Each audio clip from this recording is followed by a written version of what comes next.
Buenos días a todos. Lo primero, por supuesto, es agradecer al Grupo de Izquierda Unida que nos haya invitado a las jornadas y sobre todo que haya tenido la iniciativa de celebrarlas, como decía el alcalde, en un sitio yo creo que muy especial desde el punto de vista pesquero, ¿no?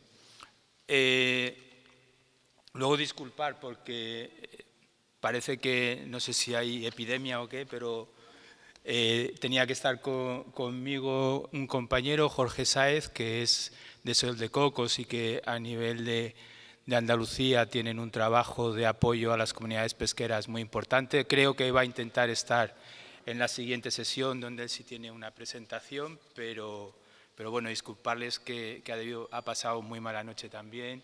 Entonces, no sé qué pasa en Cádiz hoy.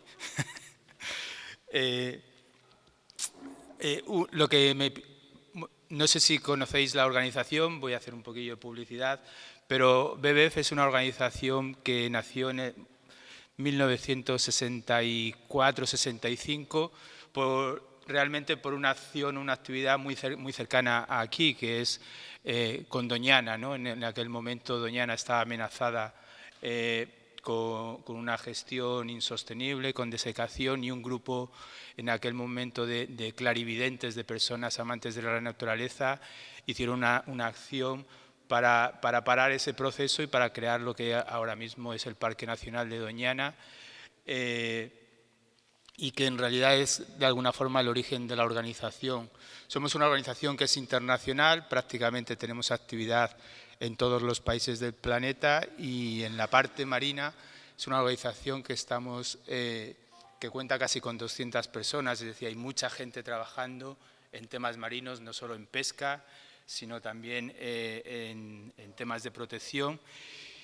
Y en todo tipo de ambientes, ¿no? Nosotros estamos en Europa, en un ambiente muy regulado, con una situación económica muy determinada, pero estamos trabajando en muchos países en vías de desarrollo, con lo cual, de alguna forma, tenemos esta visión de los mundos que existen en nuestro planeta y de la importancia que tiene, sobre todo los océanos, para la gente, ¿no? Por eso, de hecho, ahora mismo estamos con una campaña intentando tener un acuerdo internacional por la biodiversidad y las personas, porque las personas sin la biodiversidad y sin la conservación de nuestra naturaleza no podríamos subsistir, ¿no? Entonces, para poner sobre todo la naturaleza en el centro de las políticas.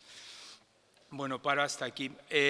Lo que hoy quería un poco comentaros relacionado con los planes de gestión, dado que son unas jornadas de reflexión, no es tanto ni un posicionamiento muy definido por parte de la organización, ni siquiera un elemento exhaustivo que recoja un poco cómo es la gestión de las pesquerías en nuestro estado, sino más bien lanzar algunas ideas para el debate, ¿no? Para que sirvan para contaminar o polinizar, como queráis, el debate y la reflexión entre todos, que creemos que es un aspecto importante, ¿no? Aunque ahí veis mucho rollo y Carlos ya ha estado contando un poquito el marco legal en el que estamos, pero sí quería destacar algunos aspectos, ¿no? En 2006, en lo que se llamaba en lo que es el Reglamento Mediterráneo, ya se establecía o se pedía a los Estados miembros de la Unión Europea que realmente podían aprobar planes de gestión multianuales para la gestión de las poblaciones pesqueras, 2006, hace ya un tiempo. Desde ese momento hasta el 2013, que se hace la nueva reforma de la política común de pesca, en realidad muy poco se movió para utilizar esta herramienta de los planes de gestión en el Mediterráneo, es decir, realmente no había pesquerías que estuviesen gestionadas. Eso no significa que no hubiese, digamos, pesquerías en España que estuviesen gestionadas o con planes de gestión. Por ejemplo, el caso que en su momento fue el más innovador es el en Galicia, ¿no? Con los planes de los recursos. ¿Cómo es exactamente? Esperad.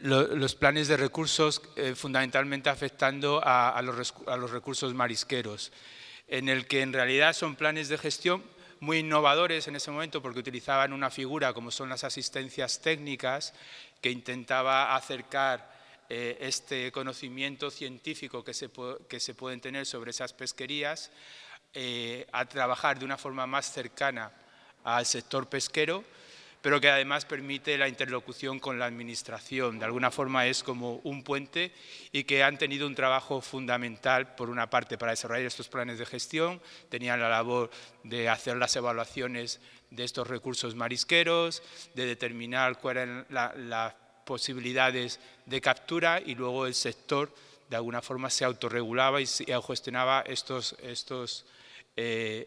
recursos, ¿no?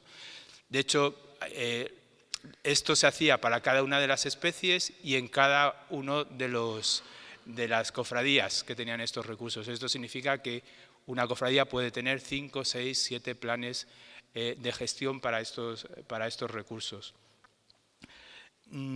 Realmente fue en su momento un paso muy innovador porque no había muchas pesquerías que estuviesen gestionadas, pero también eran para recursos que en realidad son sésiles, es decir, son recursos que son sedentarios, que no son recursos como de peces, que la gestión es un poquito más difícil, donde tenían modelos muy claros y que les permitía tomar decisiones y que durante mucho tiempo han funcionado y siguen funcionando, ¿no? En Galicia. Pero el siguiente paso que hay fue con la reforma de la política pesquera común, realmente se inserta los planes de gestión multianuales como una herramienta clara para intentar recuperar las poblaciones de peces. Y ahí lo que hace es, ya en ese marco general de discusión, ya establece que estos planes establecen los principios que deben regular estos planes, los objetivos y un poco el contenido, el tipo de medidas que deberían incluir, es decir, que da un marco normativo adecuado para estos planes. La cuestión que se planteaba en ese momento, porque en ese momento desde las organizaciones dimos la bienvenida a esta herramienta, es qué visión se tiene sobre estos planes desde la Comisión Europea o desde los Estados miembros, en el sentido de que hasta ahora, por ejemplo, se han aprobado tres planes, me parece, plurianuales, uno en el Báltico y el otro es este que os muestro aquí, que es el Plan Plurianual para las especies demersales del Mediterráneo Occidental. No voy a entrar en detalles sobre el contenido del plan, lo único que quiero ver es un poco la estructura y esta visión que tiene, sobre todo por un aspecto que yo creo que es importante y Carlos lo mencionaba, y es cuál es el marco o el ámbito para desarrollar este tipo de planes. En el caso de la Comisión, como veis, en realidad piensa que estos planes multianuales son planes bastante generalistas y que ocupan una superficie, un espacio, un número de pesquerías realmente muy grande. Aquí, en este caso, estamos hablando que implica 3 países diferentes, que implica la parte occidental del Mediterráneo. Sí, para algunas especies que son las demersales, que tienen unas características muy definidas, pero con una variedad de artes bastante grande. ¿Y es esto eficaz o no es eficaz? Esta es una de las cuestiones que os plantearé y luego os contaré un poquito más. En el caso de este plan, pues lo que intenta, como comentaba el compañero Paco, es alcanzar este RMS, rendimiento máximo sostenible, porque es objetivos de la propia política común, es decir, traslada el objetivo general al plan en concreto, y contempla una serie de medidas que fundamentalmente están relacionadas con la gestión del esfuerzo, intentar reducir el esfuerzo, y el establecimiento de zonas de veda. Dos herramientas que en realidad, más que una gestión del recurso, están pensados más en una gestión de la flota. Es decir, voy a intentar alcanzar el objetivo que tengo con una gestión de la flota, no tanto de este recurso. ¿Qué es lo que ocurre? Y ahora lo que os muestro es lo que está como borrador, esto lo recalco, de la transposición de este plan, que es para 3 países, a lo que ocurre en España. De nuevo, no quiero entrar en la polémica del propio plan, pero sí un poco ver qué es lo que nos cuenta, ¿no? Como objeto del plan, lo que hace es trasladar directamente el objeto del plan general para los 3 países, no aporta absolutamente nada más, ¿no? Es la conservación de los recursos demersales del Mediterráneo a través de la regulación del esfuerzo y de zonas de veda. Bueno, esto es lo que viene recogido y directamente lo colocamos aquí. El ámbito de actuación, pues es lo que os digo, es todo el Mediterráneo español. Tanto para las pesquerías de arrastre de profundidad como lo que llaman pesquerías costeras, o sea, más de plataforma, con realidades que realmente no tienen nada que ver, con realidades ni en el norte ni en el sur, características de la flota que no tienen nada que ver, pero de alguna forma el regulador lo que pretende es hacer una gestión que es más sencilla, que está muy basada en el control de todo el espacio, sin tener en cuenta otros elementos, ¿no? Luego, sí indica que tiene que haber puntos de referencia biológicos y de conservación, pero en realidad no especifica absolutamente nada.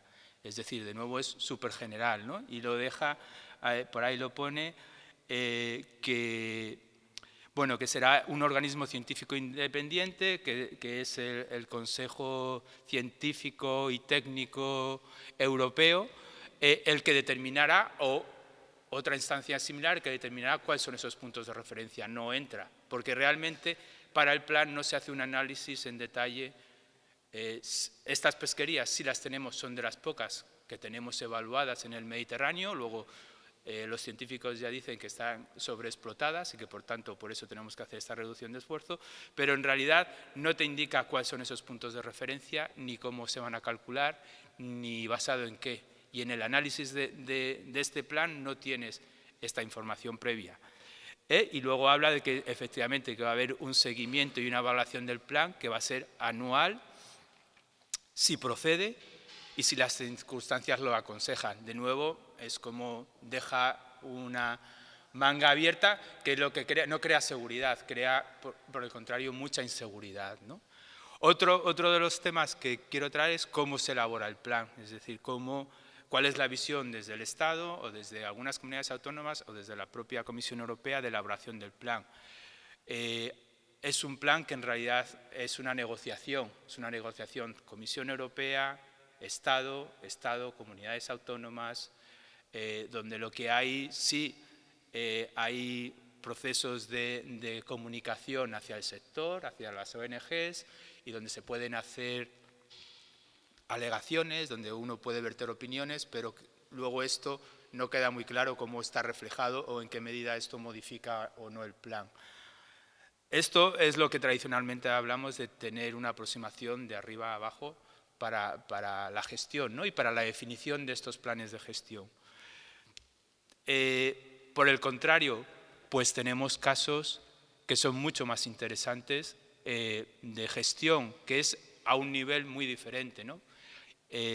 Emanado de este reglamento del Mediterráneo del que os hablaba, en mi opinión, hay seguramente en estos momentos los 3 mejores planes mejor estructurados y mejor desarrollados que tenemos en el Mediterráneo, que hacen referencia a las artes de tiro.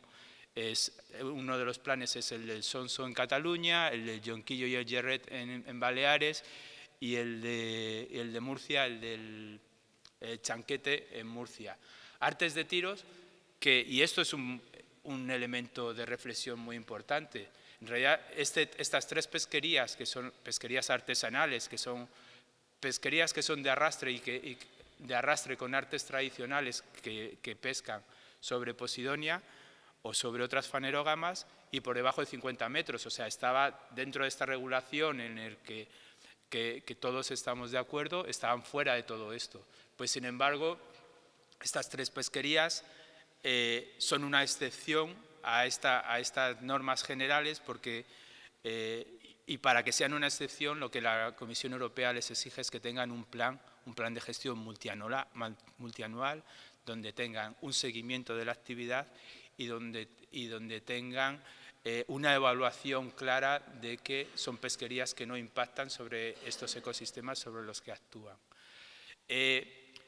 Como os digo, son de estas artes de tiro que antiguamente se hacían desde tierra y ahora se hacen con barcos pequeños, artesanales, un arte… bueno.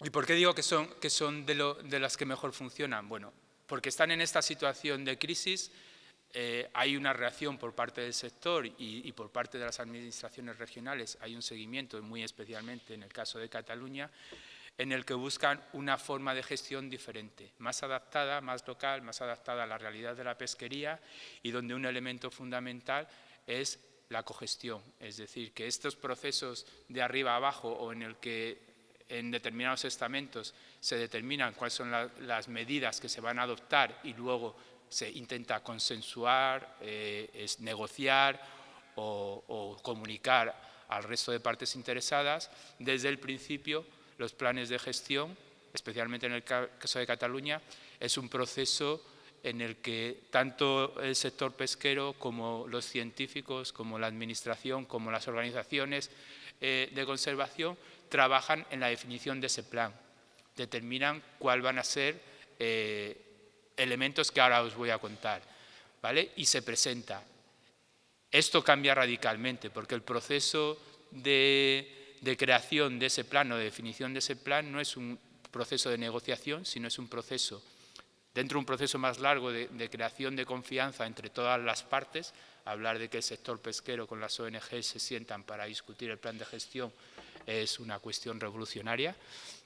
Hablar que la administración se sienta con el sector pesquero para dialogar sobre ese plan de gestión es una acción revolucionaria que tiene un elemento muy importante y es el impulso político, es decir, tiene que haber un impulso político muy claro para marcar esta dirección de trabajo entre todos los sectores y una visión muy clara. Bueno, se dan condiciones muy especiales, pero al final lo que ocurre es que tienes un plan de gestión desarrollado por todas las partes, en las que cada una de las partes aporta su visión y su aproximación, poniendo todos los elementos encima de la mesa, poniendo los elementos de biodiversidad, poniendo los elementos sociales y económicos del sector y poniendo los límites legales, monitoreo, etcétera. Seguramente, y en el caso, es el caso del Sonso, y a partir de ahí ha habido una evolución muy importante dentro del sector pesquero en Cataluña en hacer un mayor desarrollo una mayor profundización de estos procesos y la creación de comités de cogestión, que es una demanda que existe en el sector en muchas otras partes, en muchas otras de las zonas donde estamos trabajando, esta demanda de tener una participación más activa sobre la gestión de los recursos, corresponsabilizándolos efectivamente de esta situación y teniendo una aproximación más amplia sobre esta gestión, es clave y es un movimiento que está empezando muy consolidado desde mi punto de vista en Cataluña por este impulso político, pero también porque ha servido, también por el impulso que ha surgido desde el propio sector de decir este es el camino que queremos continuar, ¿no?, para la definición de los planes de gestión. En este momento creo que hay como 6 comités de cogestión. En la mayoría de ellos están en el proceso de crear estos planes de gestión para estas pesquerías. Y ahora, esto lo que os comentaba antes de los elementos para la reflexión durante este día y medio, ¿no?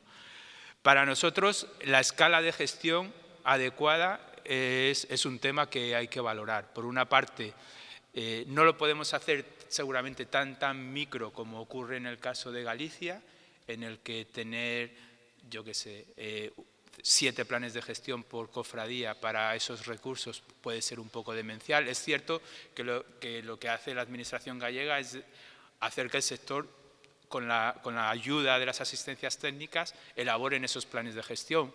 Pero eso no es cogestión, esto es como dejo al sector que se gestione por sí mismo y luego ya yo valido. O sea, al final la decisión final yo ya me la hago, me la guardo, ¿no? Es un modelo que ha funcionado, pero es cierto que hay un problema de recursos, es decir, los recursos que tienen las administraciones, recursos humanos, etcétera, para poder elaborar estos planes de gestión son los que son limitados y hay que hacer un poco una reflexión cuál es esta escala, si lo queremos a nivel de una pesquería muy pequeñita o podemos tener, digamos, una escala un poco mayor para hacer esta gestión. Desde luego, nuestro punto de vista es que esta escala de coger todas las GSAs mediterráneas y hacer un plan de gestión para todo el Mediterráneo tampoco es la mejor aproximación. Los planes de gestión, desde nuestro punto de vista, tienen que tener objetivos. O sea, hay un aspecto, no os lo he dicho, pero antes, en el plan de gestión del que os hablaba, en realidad no pone un horizonte temporal. Es decir, todos los que trabajáis en planificación sabéis que los planes de gestión en realidad es un proceso, es parte de este proceso de mejora. Y ahí te tienes que marcar para fechas determinadas objetivos que están relacionados biológicos, como el tema de puntos de referencia, niveles de captura, lo que sea. Puedes incorporar objetivos socioeconómicos a este plan de gestión perfectamente, ¿vale? Pero es una forma de decir, vamos a ver este plan de gestión hasta dónde quiere llegar, ¿vale? Porque esto es una parte muy importante del proceso. Como os digo, esto es un proceso de mejora, de forma que estos objetivos en realidad luego los tienes que evaluar, determinar qué ha funcionado bien, qué no ha funcionado bien, si lo que tú esperabas ha funcionado o no, y entonces tomar decisiones sobre ese plan de gestión. Esto me lleva a otro elemento que os pongo aquí, no lo estoy diciendo en orden, que es esto que pongo dinamismo normativo. Uno de los problemas, está claro que digamos, la política de la Unión Europea no es una política que pueda cambiarse cada año ni cada 2 años, pero los planes de gestión sí es una herramienta que tienes que incorporar esta gestión adaptativa de la situación en cada momento. Y esto no lo puedes hacer a través de sistemas normativos en el que saco la norma y hasta dentro de 15 años no hago una reforma. Y si cualquier modificación del plan de gestión me lleva a que, claro, tiene un proceso muy largo, muy engorroso y por tanto no hago ningún cambio. Un ejemplo lo tenemos, por ejemplo, también en Andalucía, en la Reserva de Interés Pesquero de la Desembocadura del Guadalquivir. Hace 12, 15 años se crea la reserva con el plan de gestión correspondiente. Una de las cuestiones que hace es, por ejemplo, el censo de barcos que pueden operar dentro de la reserva. En 12 años no ha habido una modificación de ese censo de barcos. En 12 años ha ocurrido absolutamente de todo. Con lo cual el plan de gestión en realidad no es eficaz, es inútil. La situación cambia y no puedes esperar 10 años a modificar un plan de gestión. Por eso, este dinamismo normativo, que es algo que hay que pensar, es de qué medida, teniendo toda la garantía jurídica de que para el plan de gestión, cómo lo haces que puedas modificarlo de acuerdo a las circunstancias y se adapte a esas circunstancias, ¿no? Fundamental es que la ciencia esté dentro de este plan de gestión, es decir, tenemos muchas pesquerías o algunas pesquerías que están evaluadas, donde tenemos toda la ciencia a la disposición de esas pesquerías para saber el estado de esas poblaciones. Muchas otras más pesquerías no tenemos esta información. En un proyecto que estábamos con MSC, una de las cosas que hicimos fue ver las pesquerías que tenemos en el Mediterráneo. Nos salían del orden de 200 pesquerías diferentes. Bueno, sean las que sean. De todas esas, hay 25 pesquerías que tenemos evaluaciones del estado de esas poblaciones, del resto no. Seguramente en volumen no son las más importantes, pero sí son las que afectan a una parte del sector muy importante, que son las pesquerías artesanales. Claramente hay que tener, para hacer una buena gestión de los recursos y que sea sostenible, tienes que tener información de dónde están los problemas, dónde están los retos de esa pesquería. Y para eso es muy importante toma de datos. En todas las pesquerías que hemos evaluado en el Mediterráneo, el principal problema es la falta de datos sobre esas pesquerías. No significa que no estén los datos, significa que hay falta de datos. A veces hay un problema de disponibilidad, de acceso a los datos, de acceso a la información, y en muchos casos es muy complicado. Toda la flota, por ejemplo, de Andalucía tiene cajas verdes. Es muy complicado acceder a la información de las cajas verdes desde un punto de vista de gestión, o sea, no es ni de control, ni de seguimiento, de gestión, y esa información es muy valiosa, porque de alguna forma te da radiografías de las zonas donde tienes más presión, las zonas que más utilizadas por parte de la flota, etcétera, y son críticas para tomar decisiones. El acceso es muy complicado muchas veces a este tipo de información, temas de protección de datos, muchos temas que hay por medio y que a veces es que el que tiene la información tiene la decisión. Y ahí creemos que en este sentido el sector puede dar un paso muy importante. En muchos casos los datos los provee el propio sector hacia la administración, sin embargo el sector no tiene esta información. Muchas veces los datos con los que trabajan los centros de investigación son notas de venta, son datos que a veces son indirectos y no tienen acceso a esta información que directamente. No hay un sistema de compartir esta información, que es información pagada con dinero público, que debería, yo no digo libre acceso, pero sí de una forma regulada tener este sistema. Un elemento que creemos que es fundamental es que los planes de gestión tienen que estar basados en el ecosistema. ¿Qué significa esto? Que sí, que estamos gestionando algunas especies de interés comercial, pero en realidad estas especies tienen un posicionamiento crítico en el ecosistema. Es decir, es pescado que consumimos, pero son especies que forman parte de todo el ecosistema y tenemos que entender estas conexiones. No es lo mismo pescar una especie de alto nivel trófico, un túnido, un pez espada, el atún rojo, por ejemplo, que tiene un papel fundamental en este ecosistema porque está en la parte alta de la cadena alimentaria y donde seguramente tendríamos que tener no tendríamos que estar hablando del RMS, de este rendimiento máximo sostenible, tendríamos que tener otros indicadores que permitiesen que estas poblaciones fuesen más abundantes, porque de forma natural en realidad son las especies predominantes que hay en los hábitats o en los ecosistemas que son pristinos. Y esto debería ser un modelo que deberíamos ser capaces de trasladar en el plan de gestión para determinar cuáles son las posibilidades de pesca. El problema que tenemos, y en el Mediterráneo, es que tenemos un ecosistema que está totalmente alterado y en el que este tipo de equilibrios no existen, ¿no?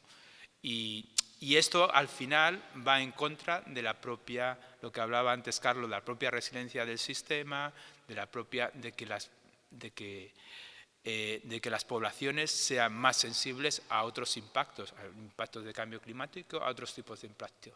Si tuviésemos poblaciones más abundantes, no tendríamos los problemas que hay.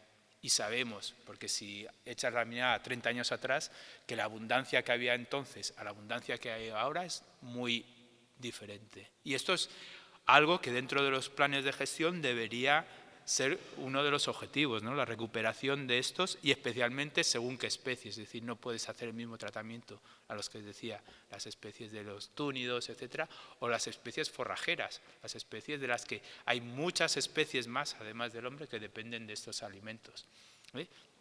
Aves marinas, cetáceos, muchas otras especies. Esto, de alguna forma, muchas de las interacciones que pueda haber entre especies que están amenazadas ahora con la actividad pesquera podría de alguna forma disminuirse, pero también hay que echar una mirada a estas cuestiones y ver cómo minimizar estos problemas.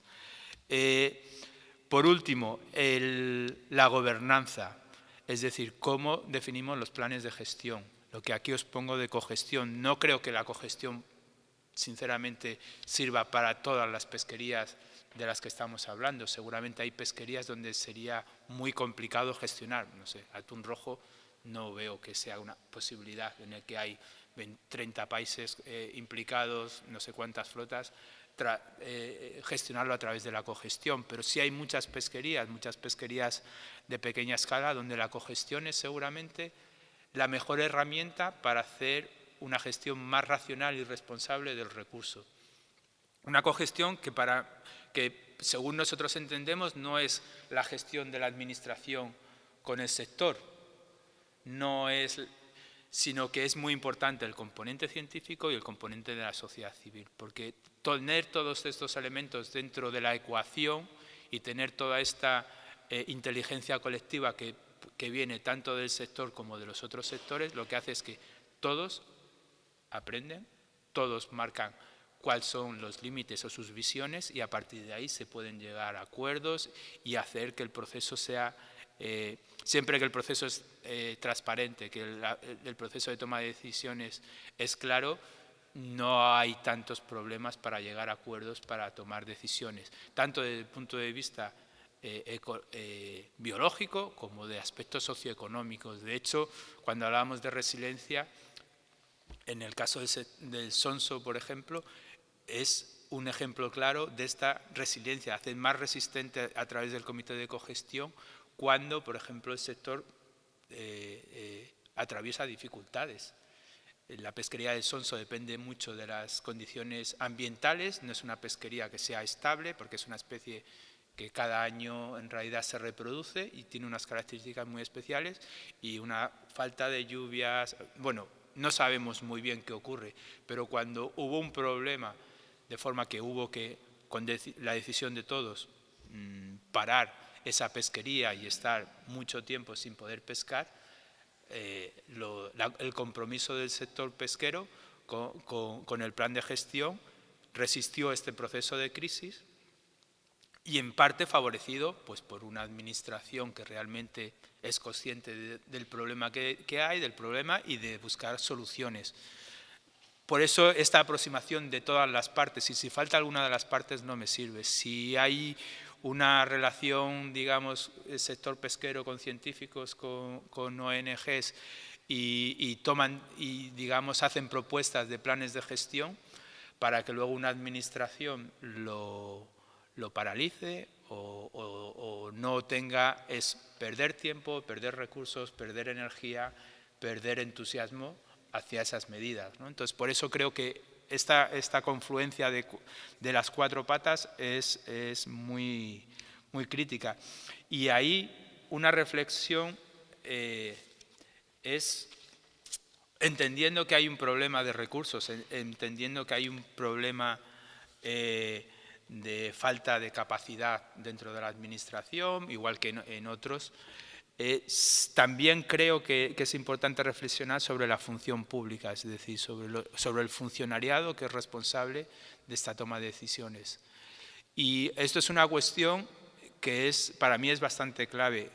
En muchos casos, una de las principales resistencias a caminar hacia procesos de cogestión puede estar dentro del propio funcionariado, es decir, del pensamiento, que no sé si algunos sois funcionarios y me podéis corregir en cualquier caso, pero la visión que se tiene desde un funcionario de la administración de lo público y de la participación de la sociedad y de abrir a esa participación de la sociedad de algo que es responsabilidad y que en las leyes y en las bases legales que tenemos es así, es responsabilidad suya.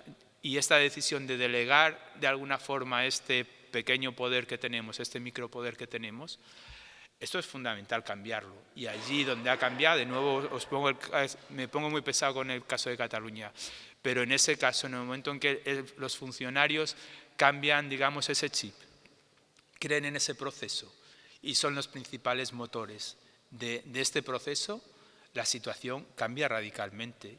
¿Por qué? Porque realmente el sistema administrativo que tenemos debe ser el soporte, no el único, pero debe ser el soporte de este tipo de procesos y de hacer que no es el responsable de hacer que el sector tenga, porque antes estábamos hablando de corresponsabilidad. El sector tiene su responsabilidad de implicarse en estos procesos, que significa tiempo, significa esfuerzo y significa hacer tareas que no, antes tú hablabas de las cargas administrativas, o sea, tareas digamos que no son dentro de su día a día, es decir, es un esfuerzo extra, pero el mismo esfuerzo hay que pedirle al funcionario y hay que pedirlo a los propios científicos. Muchas veces estos consejos hacia los comités de cogestión son cargas extras sobre su propia actividad, es decir, son procesos que tienen mucho de compromiso personal y que hay que avanzar esto. Y bueno, y lo último es el tema del seguimiento, control y vigilancia, que es clave.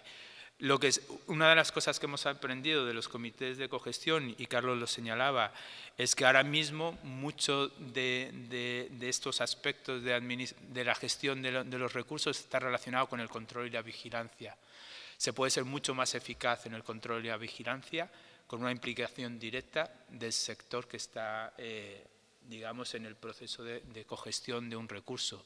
Y lo que antes, y en el caso, por ejemplo, del Comité de Cogestión del Sonso, uno de los temas que hacemos es qué seguimiento o qué controles ha dado.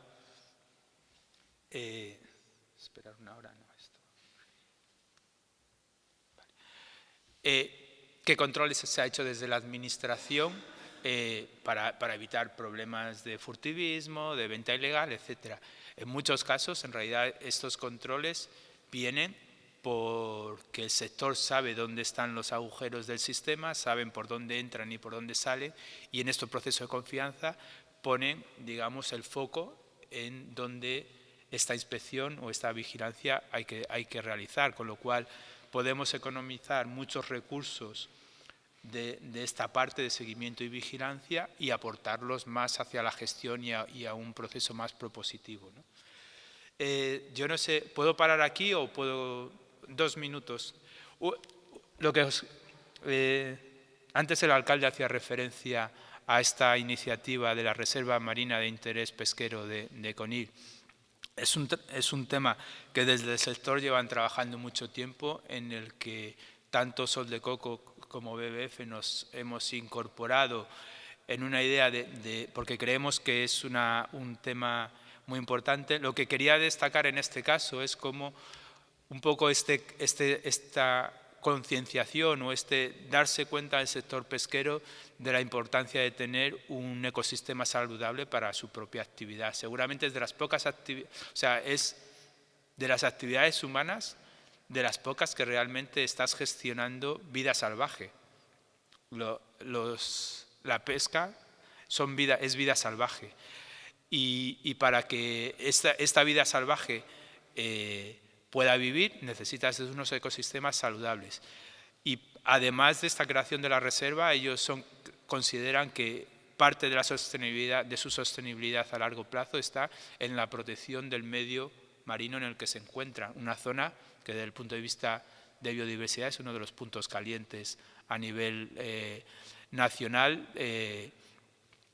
la zona del Estrecho y esta zona. Y una parte de lo que hemos estado desarrollando es recoger esta información sobre los principales ecosistemas sensibles, ecosistemas que son importantes para la actividad pesquera, pero también ecosistemas que son fundamentales para la protección, para especies marinas, para especies amenazadas, etcétera.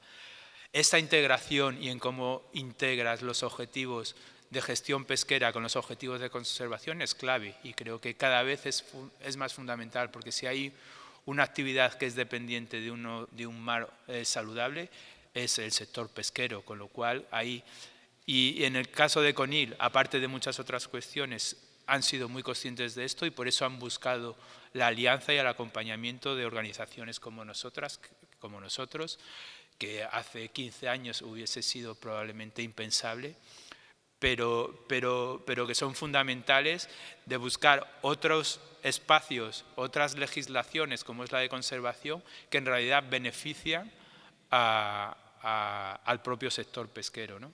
Bueno, quería un poco comentar este tema y no sé si yo he terminado, o sea que si queréis hacer comentarios, preguntas, no sé si os las voy a poder contestar, pero yo lo intento. Si son comentarios, mejor. Vale, que está muy bien todo el tema de elementos básicos de planes de gestión y creo que yo pienso que eso es una parte de la planificación científica de lo que antes comentó Carlos, que al final es un suministro alimentario, ¿no?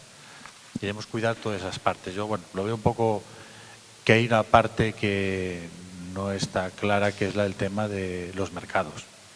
Si los mercados no tienen una regulación, unos precios mínimos de retirada, todo eso que está ahí no vale absolutamente para nada. Por lo siguiente, una embarcación que realiza una actividad comercial tiene unos costes de explotación. Si esos costes de explotación son, por ejemplo, 100.000 euros o un millón de euros, por ejemplo, anuales. Si el barco no llega a ese millón de euros, va a seguir explotando y extrayendo hasta conseguir ese millón de euros. Y entra en sobrepesca. Por eso todas las pesquerías entran en sobrepesca. Entonces, si no hay, teníamos que empezar un poco por el tema fundamental, el tema de los mercados, de apoyar que hay unos precios mínimos de retirada, un tema de regulaciones para evitar las saturaciones en las lonjas, y después hay un montón más de cosas accesorias. Pero sin la actuación sobre esos mercados, el resto de los elementos básicos de los planes de gestión me parecen que no tienen ningún sentido. Cuando hablaba Paco del tema de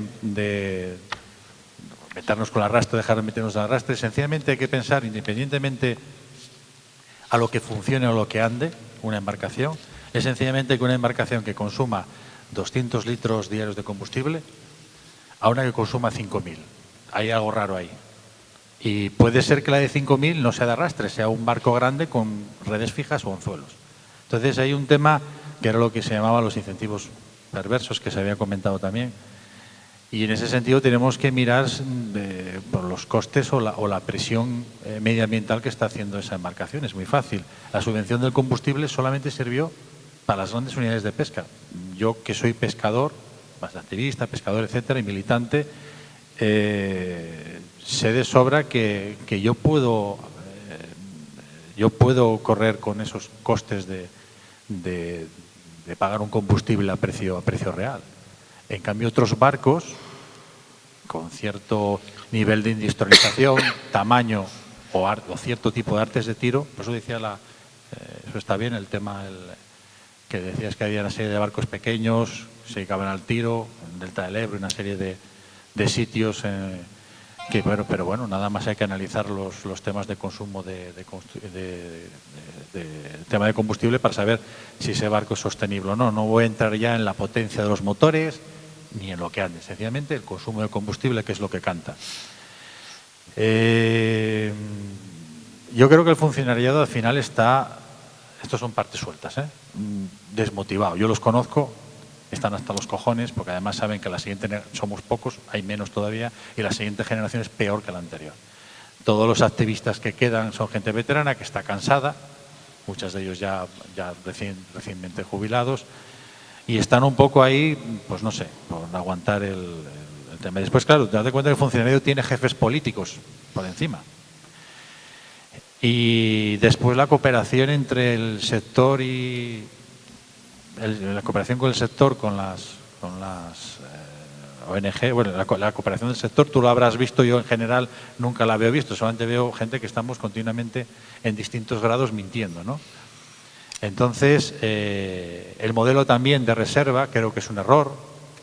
Las reservas ahora mismo es una normativa de hábitat que es una transposición de algo de lo poco que he estado mirando a lo largo de estos años, de la directiva más o menos nórdica o la matriz de esa directiva procede de los países nórdicos. Igual había que adaptarla a la realidad de la península. Igual ahí tenemos mayor biodiversidad. Y el momento que se hace una zona, te estoy hablando de la que conozco más que las de Cachucho, significa quitar la pesca automáticamente. Tarde o temprano se quita la pesca. Entonces, tenemos que elaborar una normativa que se pudiera pescar diciendo cómo y lo que puedes meter ahí dentro y extendiéndolo. A mí como si hacemos toda la zona, todas las aguas de interés económico exclusivo de España o la mar territorial o como quieras llamarlo, la zona de esfuerzo pesquero, la hacemos toda, la convertimos en una reserva. Pero el caso es que tenemos que encajar la pesca ahí dentro. En el tema del cachucho se terminó engañando a la gente diciendo que eran unas pruebas temporales. Los lances que se han hecho desde el 2009 hasta el día de hoy, ninguno. El efecto reserva, que todos sabemos que existe o debe existir, no se ha demostrado nunca. Solamente se ha encontrado un rape marcado fuera de esa zona, uno. Entonces, claro, para convencer a los pescadores necesitas todo, en eso estoy de acuerdo contigo, todo un proceso de información, que además la información que está dando la pesca es muy asimétrica, incluso unas especies comerciales.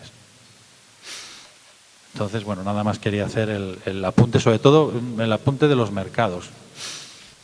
Eso yo creo que deberíais empezar con qué tipo de políticas con respecto a los mercados vais a las ONGs vais a apoyar. No es solamente conservar lo que está ahí, porque yo voy a entrar dentro, cuando ese pescado se devalúe en los mercados, yo voy a entrar dentro de la zona y voy a mentir para extraer lo suficiente para mantener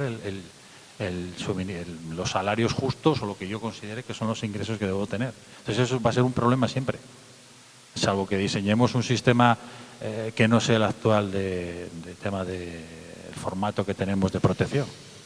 Nada más. Daros las gracias. Mi nombre es Tomás Pacheco y represento a BEMPE. Hablaste de la información, que no tenéis información sobre el Mediterráneo. Mi pregunta es, ¿tenéis información en el Golfo de Cádiz sobre los pequeños pelágicos? ¿Sobre, perdón? Los pequeños pelágicos.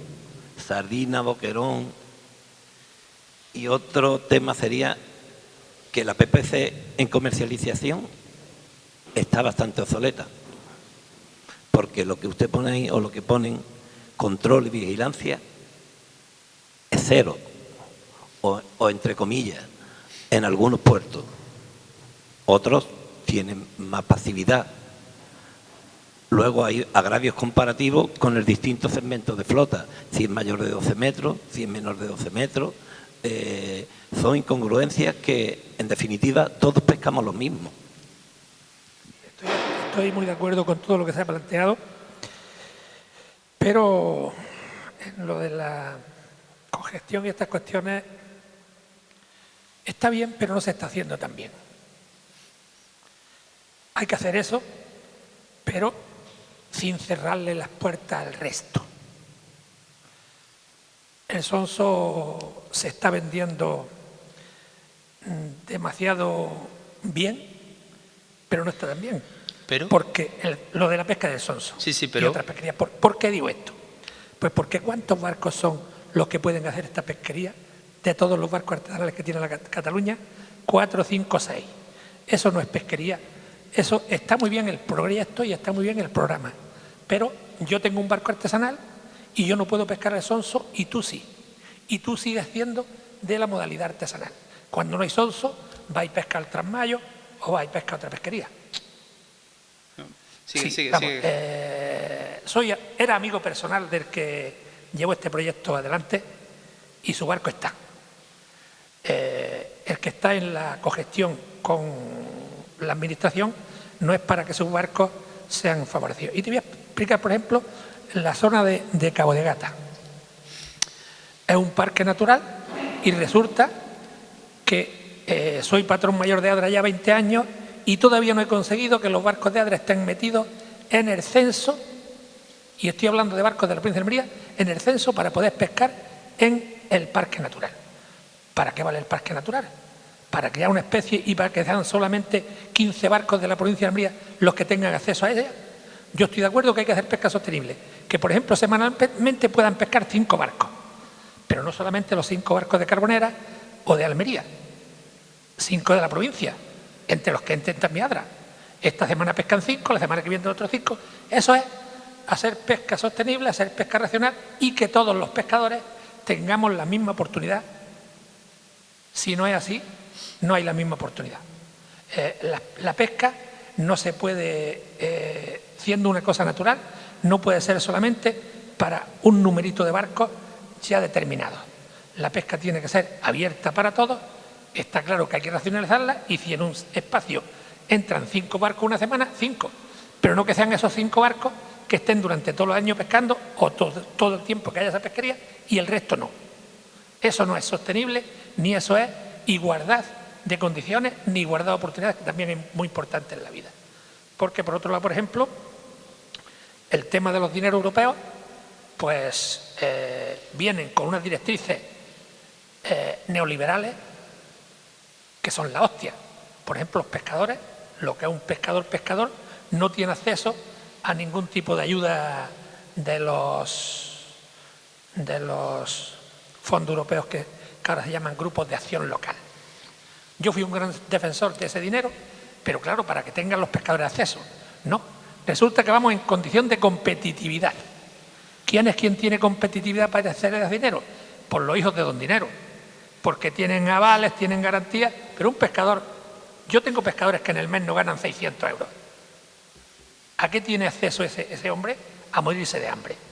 Yo no quiero que mis pescadores tengan acceso a morir de hambre.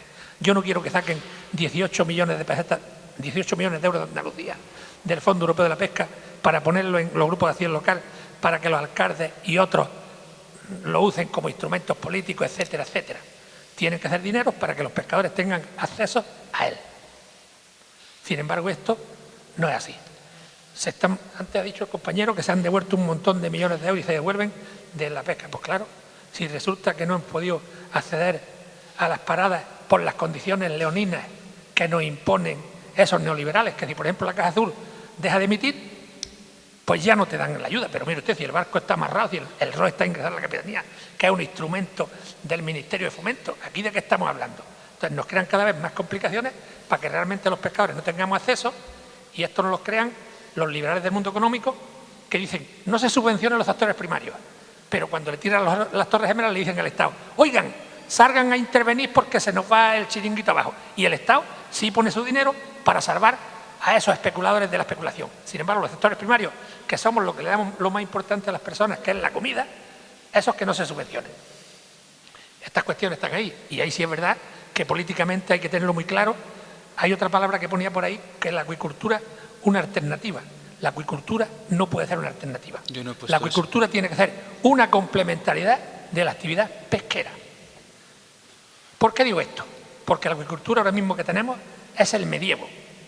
Yo multinacional, tengo los piensos, tengo los alevines, lo tengo todo, tú corres el riesgo y ahora si ganas, ganas, y si no, yo tengo hasta el mercado.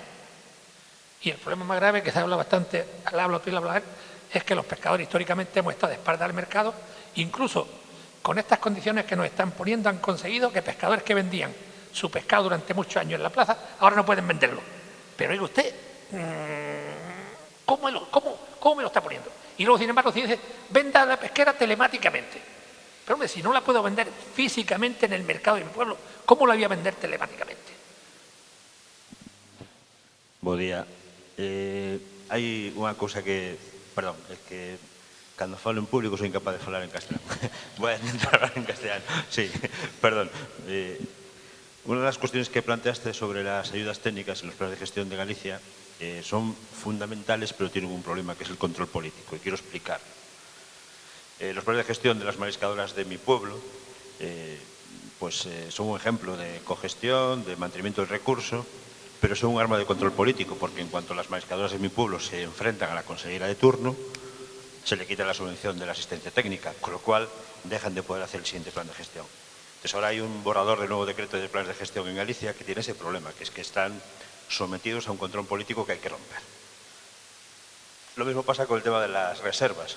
Yo estoy de acuerdo en la necesidad de las reservas, pero sí es cierto que tienen que ser más dinámicas, porque la que hay en Galicia, Miñardos y demás, tienen un problema que es lo que estáis hablando aquí, que es el acceso a los censos, que están bloqueados desde hace muchos años. Entonces, si no hay posibilidad de que el sector se sienta partícipe del crecimiento de las reservas, es muy difícil que crean en ellas y que, por lo tanto, apuesten por nuevas reservas, porque al final se han convertido en cotos privados donde el clientelismo de las cofradías de mi país, de Galicia, pues es muy importante. Entonces, esa situación hay que mejorar. Por eso estoy de acuerdo en la adaptación y la gestión del dinamismo normativo, que precisamente permita actualizar cada poco y ver qué está pasando con esas reservas y lo que se puede hacer o no. Y otra cuestión, yo trabajo en la Comisión de Pesca del Parlamento gallego. El año pasado en Galicia devolvimos 70 millones de euros de la política pesquera común. 70 millones de euros. y hemos gastado pues sobre 28, 29 millones de euros. ¿Lo hemos gastado en mejoras para el sector? ¿Lo hemos gastado en capacidad de acceso a la flota? No. Lo hemos gastado en spas, restaurantes, nuevos hoteles. ¿Y quién accede a eso? Pues quien puede hacer el proyecto. Y los pescadores no tienen capacidad para hacer el proyecto. Entonces se han llevado grandes cadenas hoteleras y narcotraficantes de mi pueblo pues el dinero para hacer esas cosas con la política pesquera. Por lo tanto, hay que mejorar el control sobre los fondos europeos para que lo que se nos dice que es para dinamizar las zonas pesqueras no se convierta en la turistificación de las zonas pesqueras, que es lo que pasa aquí, seguramente, pero sobre todo en mi país y en mi pueblo de una forma escandalosa. Entonces yo creo que en ese sentido, cuantas más foros compartamos, los científicos, las organizaciones políticas y los pescadores, seamos capaces de entendernos y que todos defendemos lo mismo, seguro seremos capaces de hacer una gestión política pesquera que sirva para garantizar el futuro del país. No solo de los pescadores, sino del país. Seguramente no se entendería con el sin pesca, igual que no se entiende Galicia sin pesca. En la reconversión industrial pesquera que subimos en Galicia está haciendo que Galicia ya no sea la misma. Es decir, están acabando con un sector pesquero para que el mar sea ocupado por otras cosas, ¿no? En cuanto a la acuicultura, yo defiendo la acuicultura, no la industrial, no la multitrófica, pero la acuicultura del mejillón que se da en mi pueblo, la acuicultura del berberecho o de la almeja babosa es fundamental. ¿Qué pasa? Que ahora mismo nosotros tenemos la marca, el prestigio, pero lo que se vende como gallego no es gallego. Entonces hay una necesidad del control sobre el mercado alucinante. Yo estoy cansado de ver a ameixa de carril en todos los mercados del país y ninguna de esas que yo he visto es almeja de carril. Bueno, esas son otras cuestiones que hay que empezar a mejorar, y porque me extienda, pero creo que es necesario que compartamos entre nosotros para llegar a puntos comunes. Primero decir, y no me estoy defendiendo, pero los elementos que os he puesto, evidentemente, son algunos aspectos. Hay muchos más y algunos los habéis apuntado. O sea, que no pretendía ni ser exhaustivo ni tener toda esta visión general. Y está muy bien porque en realidad animamos el debate, ¿no? Algunas cuestiones de las que habéis planteado, yo creo que es algunas las conocemos y creo que hay como visiones y percepciones que no son exactamente las que ocurren. Y seguramente es un poco el problema este de comunicación que suele haber. Después deciros que, o sea, evidentemente muchos de los aspectos que no funcionan, por ejemplo, relacionados con el FEP, yo no lo he destacado aquí porque no era un poco objeto pero estamos totalmente de acuerdo de la disfuncionalidad que tiene el FEP por muchos aspectos, porque ahora mismo hay como un 18% de aplicación, lo cual es lamentable y lo cual dice muy poquito de nosotros mismos, es decir, de la capacidad que tienen por una parte las administraciones para que esos fondos se empleen y se empleen bien. Hay que pensar que venimos de un periodo anterior en el que el uso de los FEMP fue muy lamentable, tanto por el uso de fondos perversos como por el mal uso que ocurrió en el FEMP. Y lo que tenemos ahora, estas dificultades administrativas para la aplicación de los fondos, la falta de capacidad dentro del sector para poder utilizar los fondos, que no son fondos finalistas hacia el pescador en concreto, sino de poder crear condiciones adecuadas para que la gestión de esto de lo que tú dependes sea mejor. Estamos muy lejos de hacer una buena aplicación, aparte de lo que habéis planteado de cuestiones más políticas locales sobre la gestión de los propios GALP, etcétera, donde la parte política de los municipios, etcétera, etcétera, es muy importante, evidentemente, pero esto es un problema de gestión aquí, no es un problema de gestión del propio FEM o de cómo está planteado desde Europa, sino de cómo aquí lo aplicamos, de cómo las comunidades autónomas lo aplican.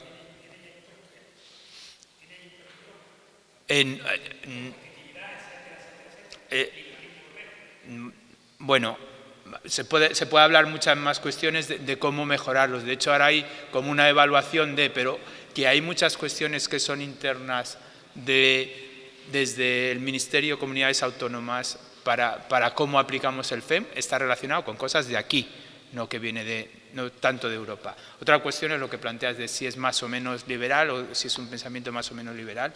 que ahí no te quito ni te doy la razón. O sea que el tema de los mercados, efectivamente es uno de los campos de batalla, es decir, cómo consigues tener un valor añadido, sobre todo cómo diferencias para nosotros desde nuestra organización, que no trabajamos directamente en el mercado, ni es, digamos, dentro del objetivo, pero sí está muy claro que si tú quieres tener una gestión pesquera sostenible, tienes que tener en cuenta estos aspectos. Es muy complejo y va a depender de la especie, de la zona, de cuál es tu mercado objetivo, si tu mercado es local o no. En el caso del sonso, que antes decía que no es un caso concreto, etcétera, en realidad dentro del plan de gestión del sonso hay objetivos que son socioeconómicos. Cuando yo hablaba de objetivos socioeconómicos que tú puedes definir dentro del plan de gestión, está relacionado con esto que tú decías, es decir, yo quiero tener un nivel, por ejemplo, de ingresos económicos y hay que ver cómo esto se consigue y qué medidas implemento para la rentabilidad de las unidades extractivas. Esto lo puedes incorporar y nosotros decimos que sería deseable incorporarlo y que en esta visión de las 4 patas es el sector el que tiene que traer estos, digamos, inquietudes y el interés en definirlo. En el caso del sonso, vuelvo a repetirlo y luego entro más en otras cuestiones de las que habéis comentado. El mercado es local, es en Cataluña, no tiene influencia, o sea, no compite con otros productos, con lo cual una parte de la gestión está relacionada en mantener un precio que para el sector le salga rentable. Es decir, antes del plan de gestión y porque había de alguna forma esta pesca olímpica en el propio sector, el sector del sonso vendía el producto a 80 céntimos, 60 céntimos el kilo. Con el plan de gestión, tomando medidas, con el control de las cuotas diarias, semanales, totales, que tenían una base que era socioeconómica, no era biológica. Evidentemente la biológica es la que marca líneas rojas, lo otro son decisiones socioeconómicas. Pues este año están hablando de 11 euros, 12 euros la venta. Esto es un caso muy concreto, muy especial, que no se puede generalizar. Tenemos otras especies, merluza o pequeños pelágicos, donde las influencias de otras partes, de cómo es la captura en otras partes, etcétera, influye sobre el precio e influye claramente sobre la rentabilidad. Pero eso también está relacionado con la otra sesión, que es cómo el sector se estructura y se relaciona. Porque si tú tienes flotas de cerco en Galicia, tienes en el País Vasco, tienes en Cataluña, y no hay una relación desde productores de cómo coordinarse para hacer frente, digamos, a ese mercado, si es posible hacer frente a ese mercado, o no competir a la baja en ese producto. No se puede un día meter miles de toneladas que te tira el precio de un producto que es un producto que es salvaje, que es muy importante desde el punto de vista ecosistémico y que tiene que tener un precio ajustado. Entonces, hay una parte que es del sector, pero no solo el problema es del sector, también del resto de cadena de valor tiene que estar implicado en esto y funcionar de alguna forma. ¿Qué ocurre? Que ocurría con pulpo en Galicia, por ejemplo. Había muy pocos operadores que compraban el pulpo y lo que hacían era, cuando una cofradía intentaba aumentar el precio, pues les hacían, ¿sí? Empezaban, metían, no les compraban, y aquí mismo en Málaga hubo un problema también con pequeños pelágicos en el que en un momento dado los compradores intentan bloquear a la cofradía y luego es decisión de cómo está estructurado, cuáles son las decisiones. ¿El sector es capaz de aguantar o no aguantar determinados envites de sus compradores de primera venta? Quiero decir, hay muchos elementos que juegan ahí, pero que yo creo que es más fácil, por ejemplo, en el marco de un plan de gestión, tratar también esos elementos e intentar ver cómo se incide, más que trabajar de forma individual evidentemente de forma individual un barco, una empresa, no va a poder tener un efecto sobre el mercado y está a expensas de. Otra cuestión es sensibilización al consumidor para que pueda apoyar prácticas más sostenibles, que haya incentivos, como estaba hablando Carlos, sobre estos planes de gestión que tienen condiciones y que te dan más sostenibilidad, etcétera. O sea, evidentemente yo creo que deberían estar dentro de estos planes de gestión, es decir, no solo desde el punto de vista biológico, y ahí el sector, o sea, vosotros, uno de los papeles donde yo veo, no es el único, dentro de estos comités de cogestión es ese, ¿vale? El tema de los incentivos perversos. Está claro, de nuevo volvemos un poco a la financiación y a lo que ocurrió y sobre todo pensando en el sector de arrastre. Pero tenemos un caso, otro caso que para nosotros es modélico, que es Palamos, que seguro que todos lo conocéis, y es la pesquería de arrastre de gamba roja. Llevan 10 años trabajando. En este momento el plan de gestión de Palamos, pues han actuado sobre los principales problemas que tenía. Uno de los problemas, aparte de organización y de coordinación y de toma de decisiones, han actuado sobre el impacto ambiental que tiene el arrastre. Todos los barcos, no son muchos, pero todos los barcos de esa pesquería tienen las puertas volantes.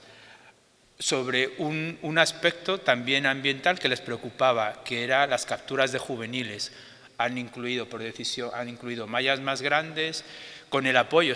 Son decisiones que muchas veces se toman a nivel de una cofradía, pero en realidad esta iniciativa tiene el apoyo de mucha gente. Tiene el apoyo de científicos, tiene el apoyo de la Universidad de Girona, tiene el apoyo. Nosotros formamos parte del grupo de trabajo de Palamos, de la administración.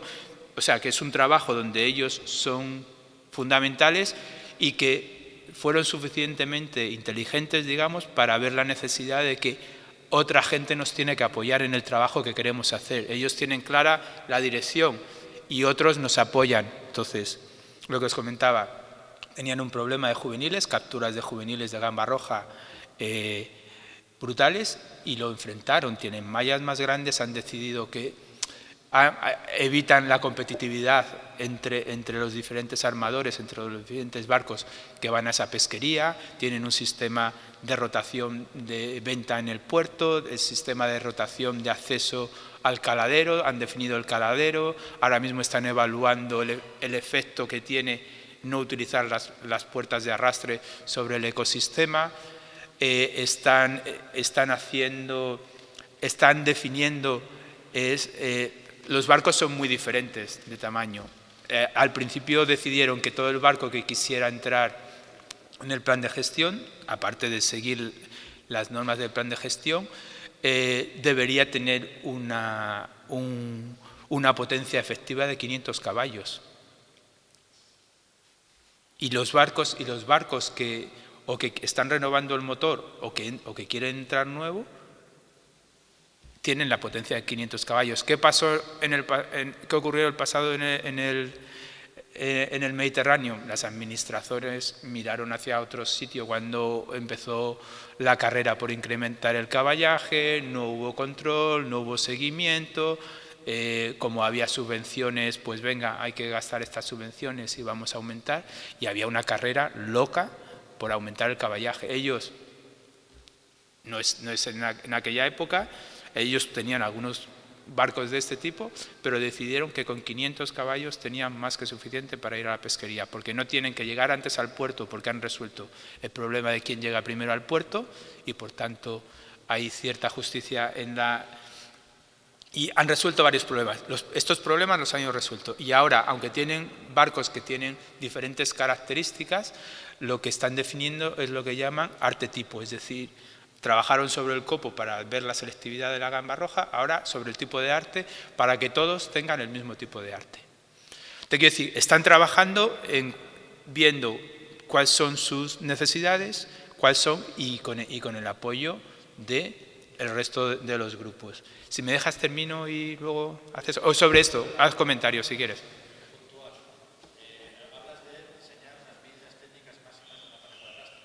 ¿Perdón? Repite, es que no te...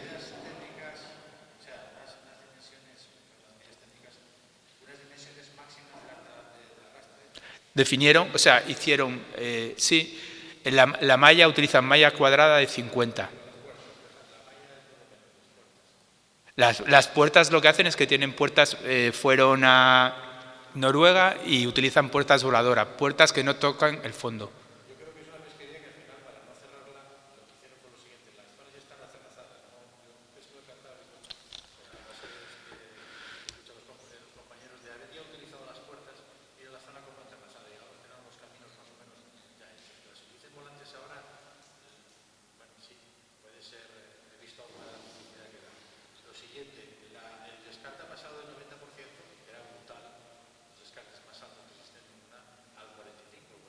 ¿Descartes de otras especies? En la de gamba roja no. No, porque es... No. Es una pesquería que es monoespecífica. Estoy hablando de la pesquería de gamba roja, es de profundidad, es monoespecífica, no tienen otras especies. Creo que son... O sea, el 95% o el 98% es gamba roja de lo que captura. Otra cosa es en plataforma, donde sí es una casuística diferente. El problema que tenían era de juveniles, que tenían un gravísimo problema en el que no me acuerdo qué porcentajes. Eran juveniles talla pequeña, que lo que hacía era les bajaba el precio y sobre todo la sostenibilidad de esa pesquería. Y eso es lo que han resuelto con una malla cuadrada de 50 milímetros. Una malla cuadrada... Después de lo que te decía, del apoyo de centros de investigación que vieron cuál era la malla más adecuada y ahora mismo tienen calibres mucho más mayores, no le han cambiado el calibre, digamos, comercialmente, pero lo que están haciendo es que frente a sus competidores de gamba roja tienen mayores calibres y están vendiendo a más precio. Y les salen las cuentas, te quiero decir, ahora mismo el cambio de los motores lo hacen los propios propietarios del barco, no tienen subvenciones y van a 500 caballos porque quieren.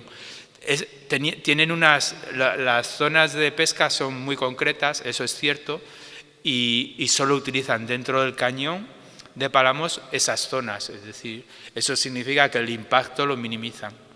Claramente, es decir, en vez de estar por todo el cañón buscando, hay unas zonas muy concretas que las tienen definidas, las tienen pintadas, donde uno de los problemas que tenía es quién llega antes a ese, porque solo puede haber un barco, quién llega antes, y esto lo han resuelto con decisiones internas. Es decir, son casos concretos, pero la cuestión es el proceso a cómo llegas a eso, no tanto, digamos, la casuística. Sí, perdona. Vale, ¿me dejas dos cuestiones más? Porque sí me preocupaba el tema cachucho. O sea, directiva de hábitats es una directiva que es de conservación. Es cierto que es una línea diferente a tú estás en Avilés, ¿no? ¿O dónde tienes el puesto? La decisión con el tema del cachucho fue una decisión que fue acordada con el propio sector. Del cierre de 3 años de parada. Hubo un problema que era el de, ¿cuál es? La red de fondo que se estaba utilizando, el rasco. Y el problema es que se estaba utilizando de forma ilegal, porque la normativa europea impedía la utilización de redes por debajo de no sé qué profundidad, no me acuerdo exactamente los detalles. Y el problema del rasco, que eran, digamos, donde surge el conflicto y donde el sector se siente engañado porque de lo que había hablado, pero el cierre de esa pesquería fue una decisión acordada con el sector, era un cierre que eran 3 años, el efecto reserva, lo que sí está habiendo un efecto de reserva. Otra cuestión es que sea el sector asturiano el que se esté beneficiando de ese efecto reserva, que esto es parte de la información que nos falta y que es necesario, porque parece que sí, especialmente para el rape, está habiendo un efecto reserva brutal. Lo que ocurre es que no es el sector asturiano el que se beneficia, seguramente son otros sectores de la cornisa cantábrica los que se están beneficiando de ese efecto reserva. O sea que también hay que saber más sobre esto. Por eso cuando yo hablaba de nos ponemos objetivos de conservación o de estabilidad del recurso, Y luego hay que evaluar, efectivamente, si las medidas que estoy tomando cumplen con esto que yo esperaba que ocurriese o no. Y entonces determinar las decisiones, ¿no?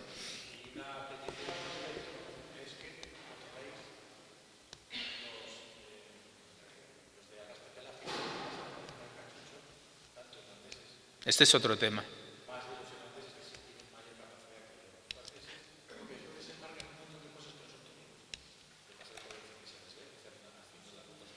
Sí, ese es otro tema que es un problema fundamentalmente del Ministerio, porque el problema que tenemos, lo que hablabais del libre acceso de las flotas a las aguas, y dado que estamos en el marco europeo, una zona como el Cachucho ocurre en otros sitios. Hay una parte que es nacional y que afecta a la flota nacional, pero tú la puedes llevar a ser europea, y dado que está en el marco de Red Natura 2000, lo que tendría que haber hecho el Ministerio de Pesca en su momento es haber informado a la Unión Europea para que hubiese regulado. Y entonces esos problemas con las otras flotas francesas, portuguesas, etcétera, no existirían. El problema es que el Ministerio no hizo su trabajo, porque en su momento teniendo el acuerdo del gobierno asturiano, teniendo el acuerdo del sector pesquero asturiano, en ese momento el Ministerio de Pesca no estaba de acuerdo. Y entonces, en vez de apoyar y ayudar, lo que hacía era poner palos en el camino. Y lo último, ya os lo prometo, luego ya en el café, respecto al Sonso. El Sonso son 24 barcos, ¿vale? Es cierto que tienen licencia de artes menores. El acuerdo que se llegó en su momento, y que ha sido vigente para todo el periodo, fue que esos 24 barcos única y exclusivamente iban a ir al Sonso, no iban a ir a las otras artes menores. De hecho, como era un plan de gestión específico para esa pesquería, y dado que era un censo cerrado, lo que dejaron es: no metemos presión a otro tipo de especies, y sí, porque nosotros nos comprometemos a quedarnos en el Sonso. Esto ha ocurrido durante mucho tiempo. Es cierto que en el último año o año y medio se está discutiendo en el marco de gestión, porque algunos de estos barcos, la pesquería ha tenido años muy buenos, años peores y años fatales. Estaban planteando: si yo tengo una licencia de artes menores, yo puedo ir a otras artes. Y esto es una parte que está en discusión dentro del comité de cogestión, ¿vale? Porque es un planteamiento que hace el sector y que está en discusión. El